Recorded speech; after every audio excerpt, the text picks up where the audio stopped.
Sabahınız xeyir qızlar. Bugün 1 oktyabr İncimin məktəbdə ilk günüdür. Biz də hazırlaşırıq, gedək məktəbə. Paltarlarımızı dəyişək, saçımızı yığaq.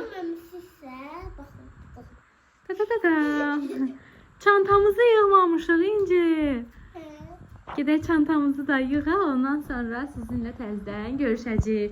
Dostlarımla sağolaş. Hələlik. Memnun. Bu geldi mi? YouTube videosu karıştırma. Evet. Bu arada bu da bizim İncimizin buketidir. Özü kimi çok şirindir. Müəlliməsi üçün sifariş eləyib. Burada da İnci üçün belə gözəl masa hazırlamışıq ki, axşam qonaqları gələcək. Bəli. Bəyəndin süfrəni, masanı hazırlamamızı bəyəndin?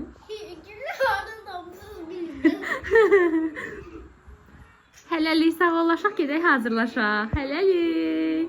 Və biz geyindik, hazırlaşdıq. Çıxırıq evdən. Bu da bizim gözəlimiz, YouTube vlogumuz. Mənim minnoşum. Necə həyat qəribədir. İllər əvvəl mən tam 11 il 72 nömrəli məktəbdə təhsil almışam. Buranın hər daşı divarı məncə tanışdı. İndi isə artıq qızım ilk qədəmlərini atır. Tamam git. Müəlliməsi İncini çağırıb lövhəyə. Biraz İnci bugün həyəcanlıdır. Yəqin ki düzələcək. O da bağçaya getmədiyinə görədir. Çalışın övladlarınızı bağçaya qoyun ki artıq onlar sosiallaşsınlar. Daha yaxşı olsun. Birinci gün dərsimiz bitdi. İnci bəyəndin məktəbi? Xoşun gəldi. Müəllimə sənə hədiyyə elədi. Kitab, dəftər, sonra qələm hədiyyə elədim. Sabah yenə gələcək. Bir sənə gələm. Nə qələm? Bəzəkli. Kapibaralı. Ay sağ ol. Sinif yoldaşlarımdan xoşum gəldi. Adları yadımda qaldı. Birisinin adı neydi? Neydi?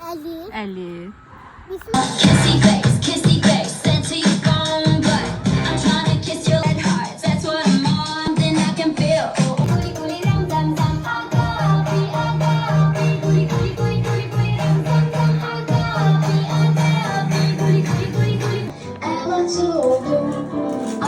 Biz de İnci balamızı tebrik ediyoruz. 1, 2, 3, 4, 5.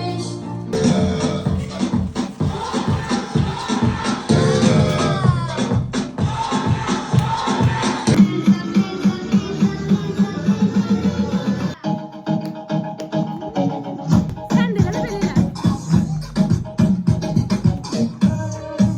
2, 3. İnci başlıyoruz. Sürekli vurun.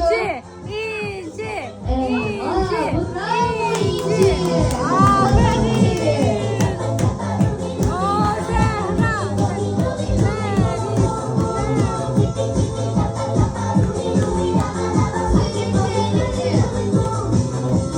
Bugün şiir diyeceğiz kızlar.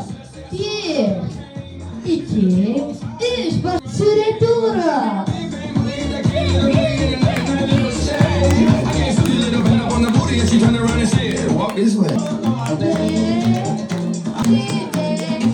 Bak seni. Ay maşallah. Birinci sınıfa getirse.